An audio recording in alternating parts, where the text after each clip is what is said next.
Okay, on the next DIY, we're installing the LED strip with signal light, park light, and stop light. So we install 1, 2, and 3 LED strip na sasabihin natin sa kanya, no? So pag nag-signal light, nag-stop light, iilaw po siya. Okay. Ayan, so guys, ito yung pinaka-park light niya. Ayan. So pagka naka-on yung ignition or ayan, nakasabay na po siya sa pinaka-park light talaga nito. Ayan, ito yung ilaw niya. Okay, you know. Okay guys, so since nakabit natin yung pinaka-park light, we're gonna try naman ang signal light niya. So first is the left. Ayan. Okay. So ito siya, no.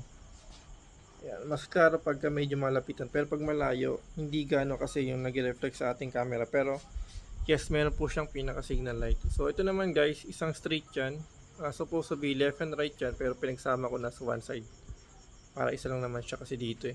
So try natin yung pinaka right, ano.